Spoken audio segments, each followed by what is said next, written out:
didn't see you there. My name is Mark Allen, and I'm a professor of art here at Pomona College. And today I'm going to show you the ins and outs of our beloved Risograph machine. We have one in my classroom, and Lisa Ann Auerbach has one in her classroom.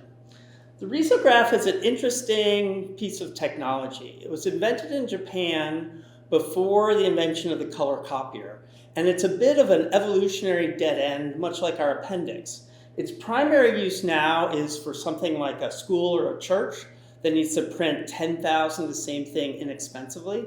And it's in the United States and in Europe used extensively for art projects. In Japan, no one uses it for art projects because they just think of it as a terrible old-fashioned office machine.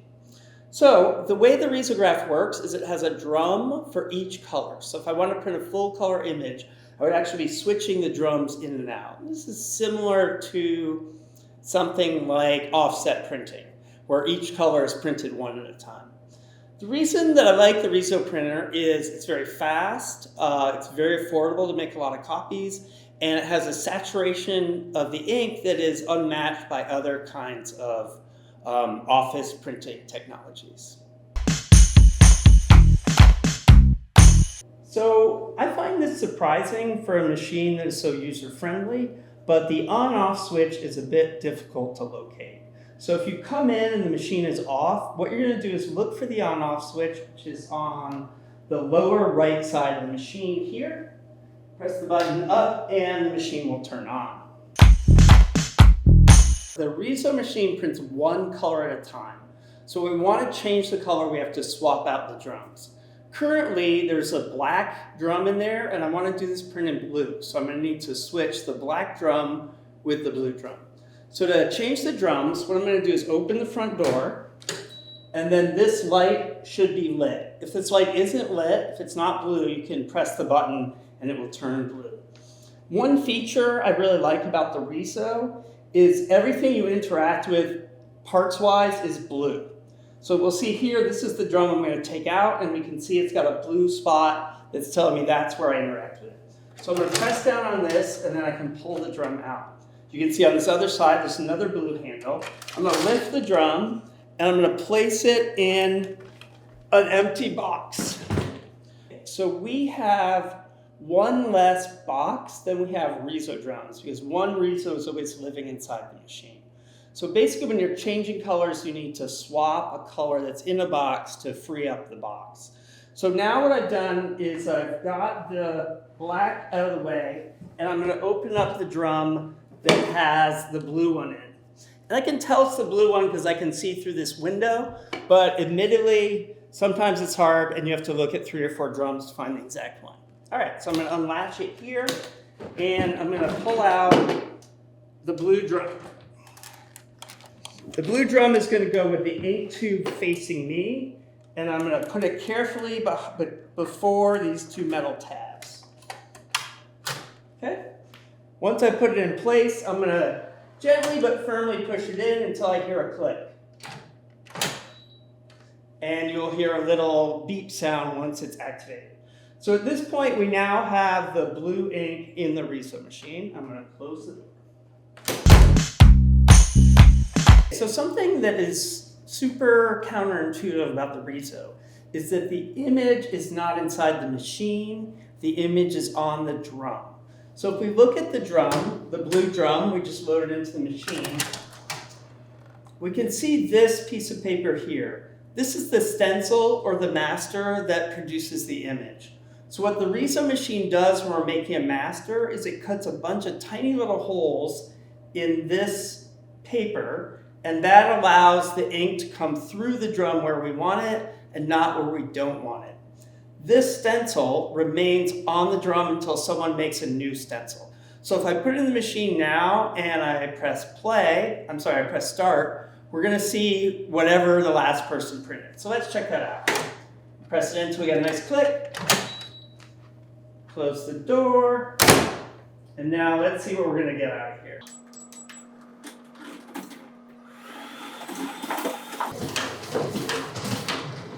Okay. And we can see the last person using the machine made this adorable dog image. I think one takeaway from that is if you're going to do a kidnapping and make a ransom note, you want to make sure you don't leave that on the drum. I want to take a closer look at the panel here. So we have a variety of areas. We have here, this is controlling basically the details of how the master is made. This here is showing you what's happening, an area for errors to show up, and then some post-master adjustments we can do. This here allows you to choose how many prints you want, and then this here is where you start the prints, you stop them if you're having an emergency, you reset if there's a jam, and you select either master making or print making. So the Riso printer can print on a range of paper sizes, but the primary ones we use are 11 by 17 and 8.5 by 11. So the paper currently in here is 11 by 17, and I want to switch it out for the 8.5 by 11. So the first thing I'm going to do is going to push this button here, which will lower the paper tray.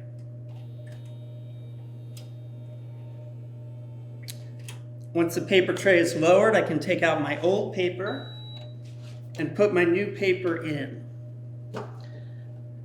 The other thing we're going to do is change these guides so that it fits the paper. And then when we start printing, it will automatically go back up.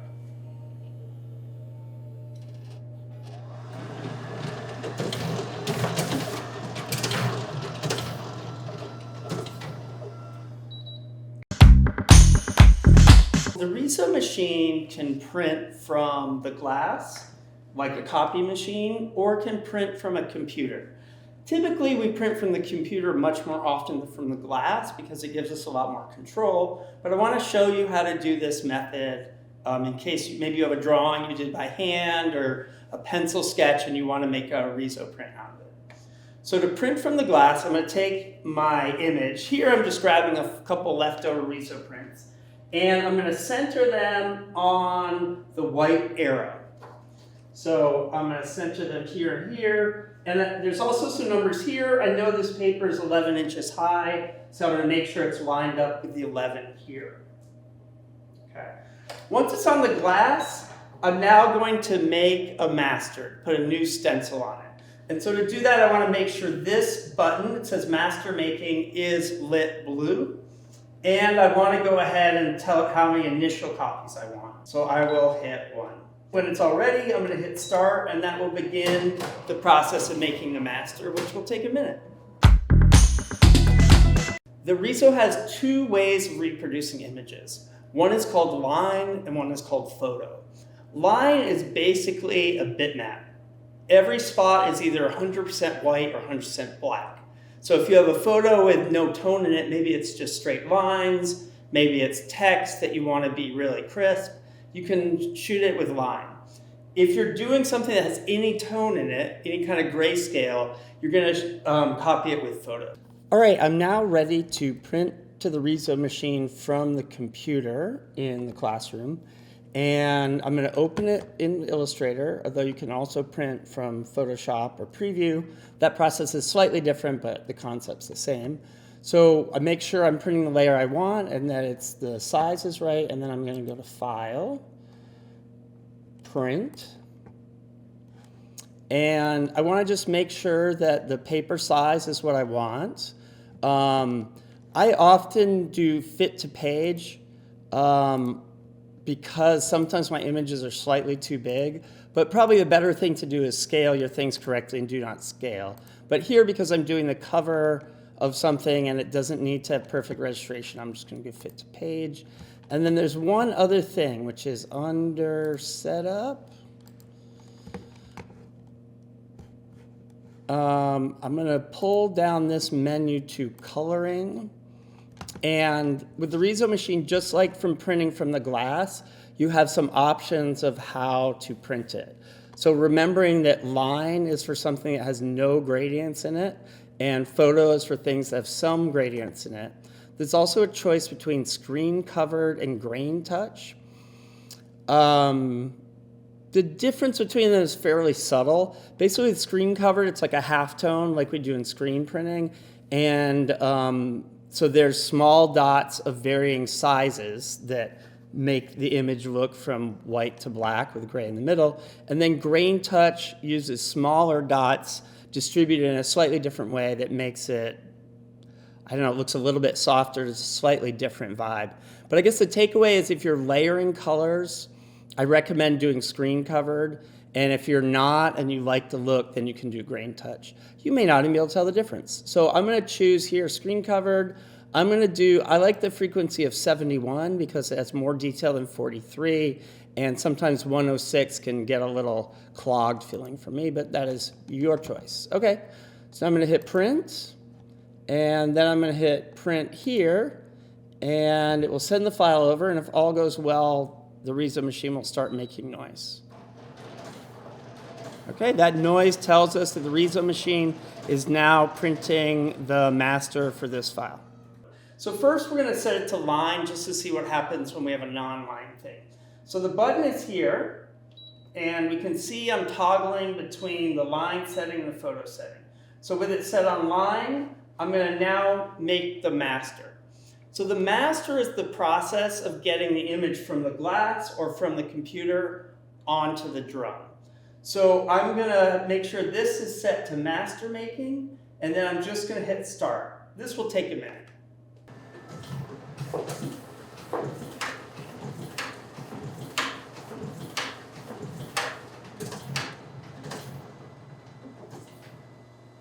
Okay, so the last print we made was with the line setting.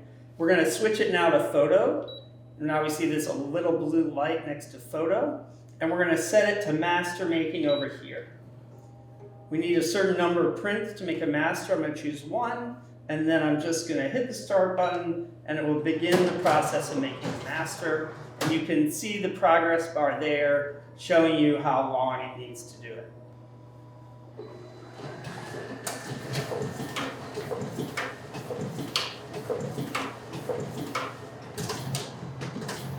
Okay, so on the left we can see what we use as our source imagery, and on the right we can see the print done in line mode.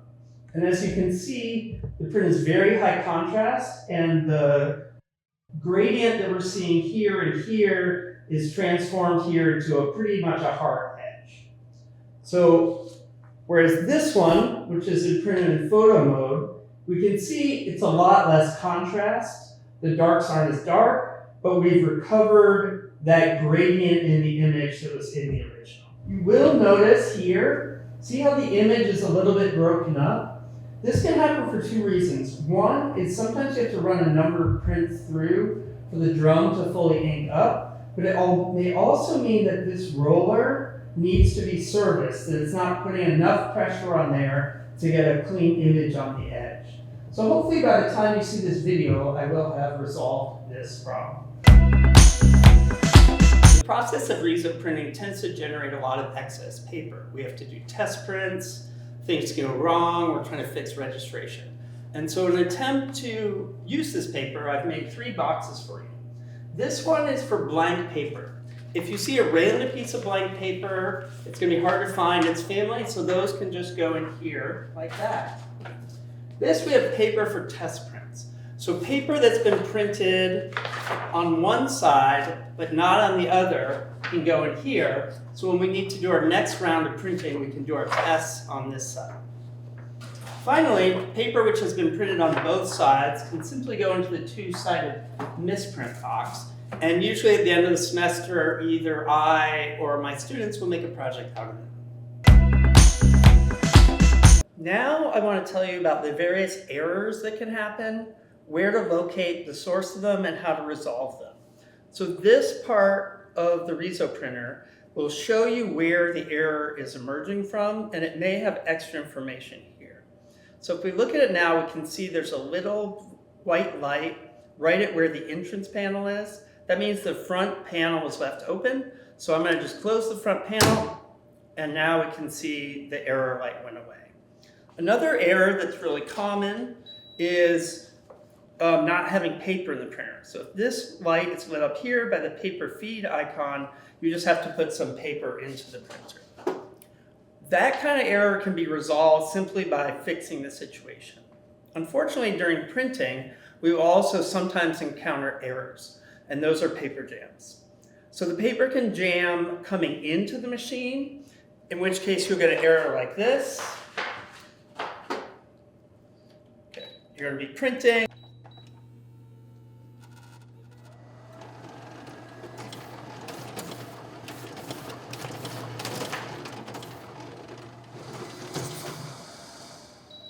And you'll see that we got an error on the intake. So it says here, paper jam, remove paper. It shows here that the paper jam is on the intake. And here, it's just telling you your job has been interrupted. So to fix that, first we're gonna have to remove the problem.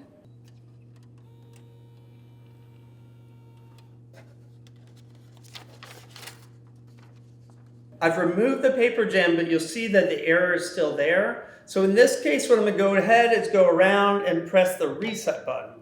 Once the reset button is pressed, you're ready to print again. So there's a specific kind of error that can happen where it's actually the paper is stuck on the drum itself. And we can see it indicated here by a light on the drum area. That one's a little trickier to fix. So to show you that, I'm going to pull out and we're going to look at the drum itself. Okay, this kind of jam is pretty messy to fix. So I put on some gloves. What happens is if you have a print that has ink coverage all the way to the edge of the paper, it ends up getting stuck on the drum when it tries to come off. So I'm going to show you how to fix that. So we're going to open up the machine. I'm going to pull out the drum. And we can see here the paper is actually stuck to the drum. And the reason for that is when the paper's coming off the drum, believe it or not, there's a little jet of air that sends a little bit of jet of air and it makes this lift off. Unfortunately, if there's ink all the way to the end, it's too sticky for the puff of air to get it to lift off. That is a messy thing to remove. So you really want to avoid trying to make prints where the ink goes all the way to the edge.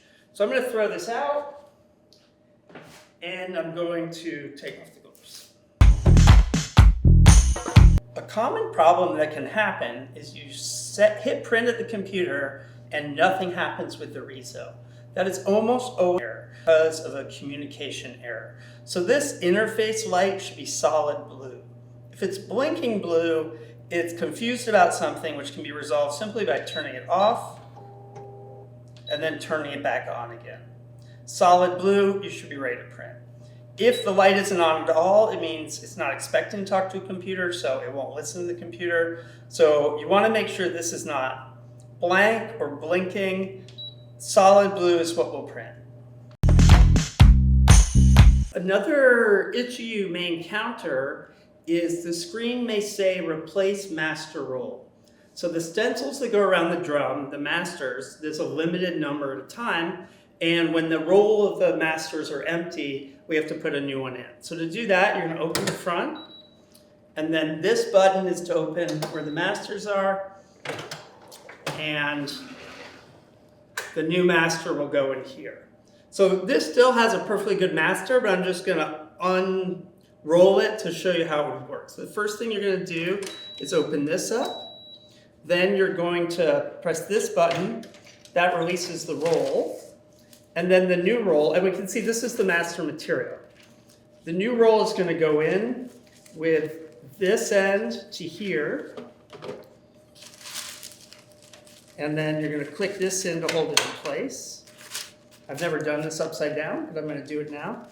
And then this will go here underneath this part. Once you have it in place, you should be able to just close this.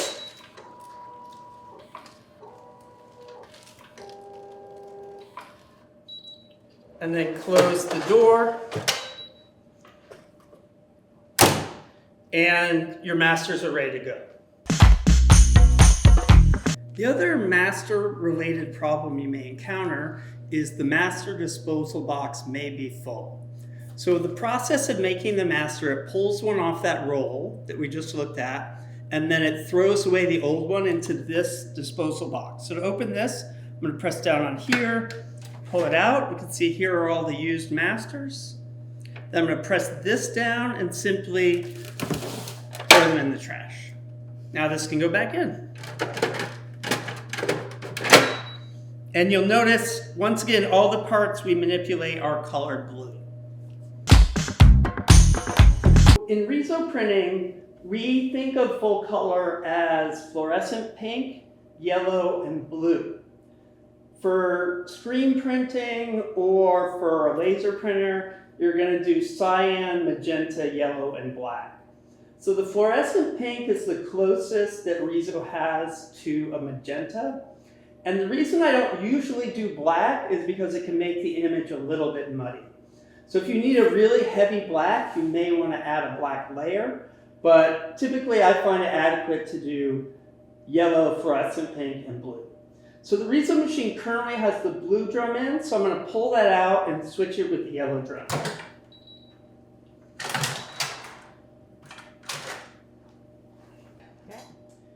And I always print the lighter color first. Riso ink is pretty transparent. If you print a light color on top of a dark color, it makes this kind of haze where the darker color is showing through the lighter color that, in my opinion, doesn't look good. So standard procedure is to do the lighter colors first. So in goes the yellow.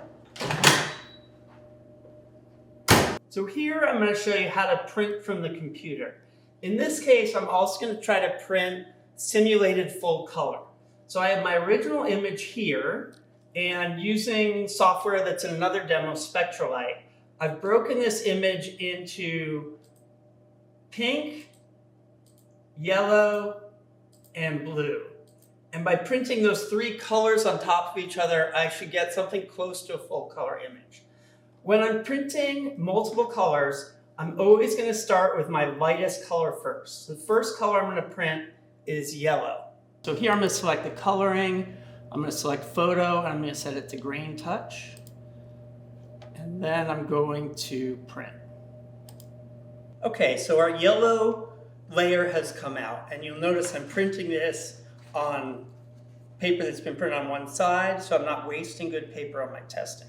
So when I print, I always put a border around the image. The yellow is very hard to see, so you probably can't see it, but I'm just going to mark here with a pen the left edge and the right edge of the border, and the top edge and the bottom edge. And basically what I want to see at this point is the left side equally spaced from the right side. It doesn't really matter when you're printing on one side, but when you're printing a book or a zine, you really need the two sides to be equal. In this case, they're pretty much equal, but I'm going to push this side forward a tiny amount to show you how this works. And then what this allows us to do when the next colors come out, it allows us to try to register them as precisely as we can. So remembering that this area is where our post-master making controls are, we have three controls. Speed is how fast the prints come out. Not going to really affect what we're doing, but if you're making 500 copies of something, you might want it to go faster.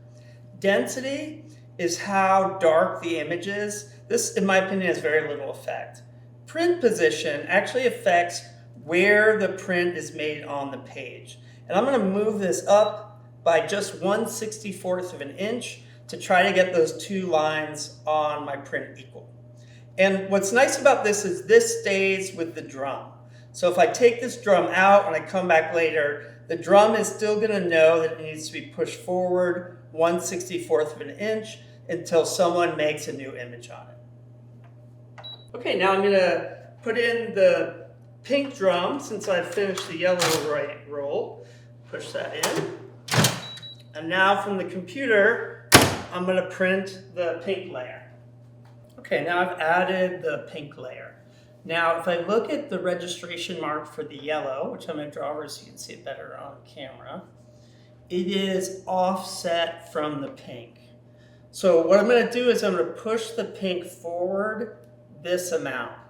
Now, with the Riso, you're never going to get perfect registration, and the kind of off registration for me is part of the charm of it. It makes it feel more kind of handmade a little bit, but we still want to do as best we can.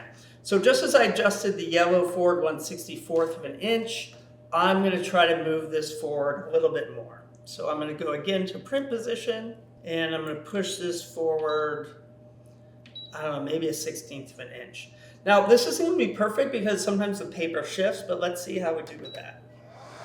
All right, so now on the second one, we can see that the alignment lines are pretty much lined up. So we're now ready to go on to the blue layer. And I've printed 10 of the yellow copies just because in this process we're going to lose some, right, as we make adjustments. So I'm going to now print this onto the rest of my yellow pieces, and then we'll print the blue. Okay, we've printed the yellow and the pink, so now we're going to print the blue. So once again, I'm going to pull out the pink drum, and I'm going to replace it with the blue drum.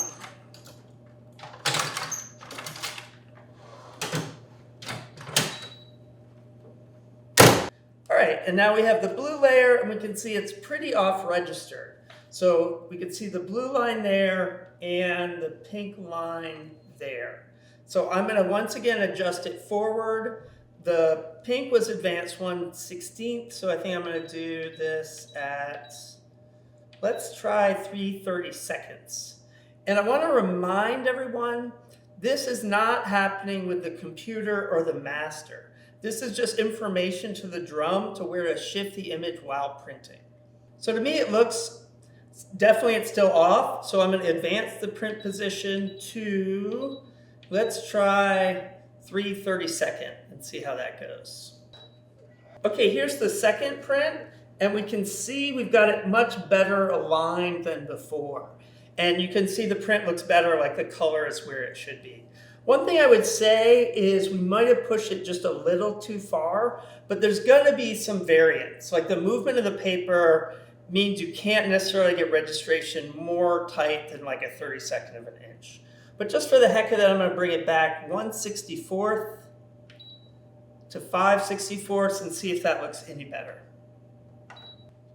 Okay, that actually is registered a little better. Can I really tell the difference looking at them? Not really. So that's how you do a full color Riso print. And you'll see again this issue we're having where the roller needs to be serviced because this isn't inking up completely. Okay, and so this you can see why we're using scrap pieces for this, because it takes a lot of tests before you get things right. If I was going to continue to work on this, I might even shift my image. Like I would probably put more contrast into the blues to make this look a little less murky. See how the yellow has a little bit of blue on it? It makes the whole thing look a little smudgy. I might increase the contrast to make that look better. In fact, maybe I'll do that right now.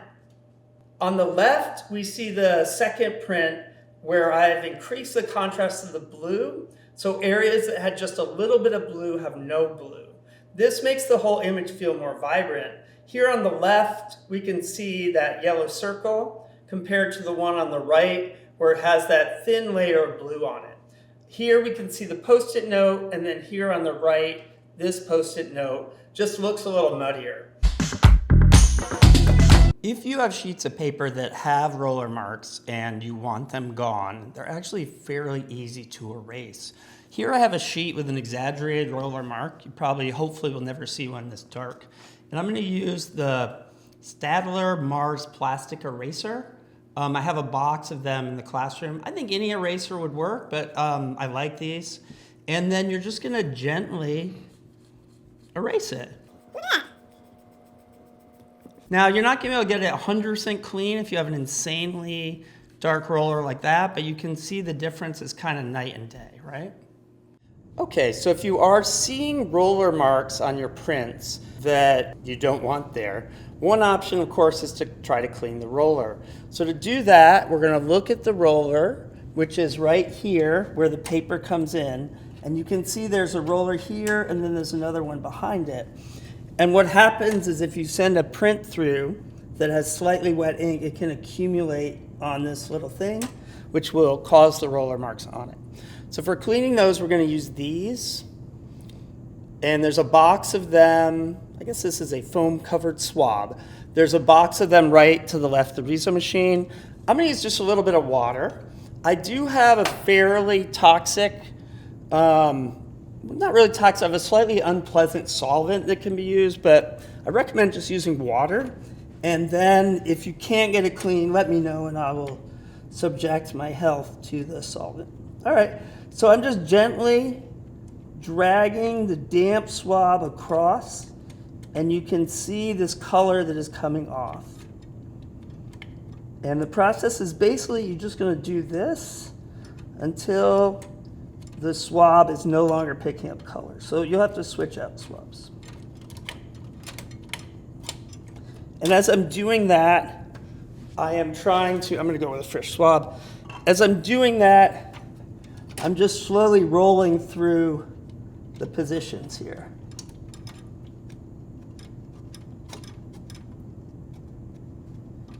And if you've done all of this and you're still getting color you don't want and the swab's coming out clean, sometimes it's helpful to also clean this one behind it. All right, so basically you continue like that until the swabs no longer look like this. Instead, they look like this, so they're relatively clean. The other thing you can do is just try sending a print through and seeing if you're still getting a roller mark that you don't want.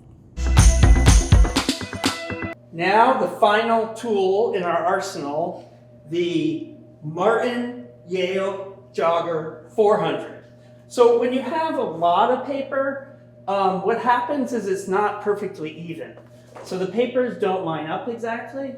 And what this can cause is misregistration while you're printing. So you can kind of make them fit by hand, but when you have a lot of paper, the best tool for this is the Martin-Yale Jogger 400. So I'm going to put the paper in here, and then I'm going to press the on switch, and it will jog the paper into making a perfectly even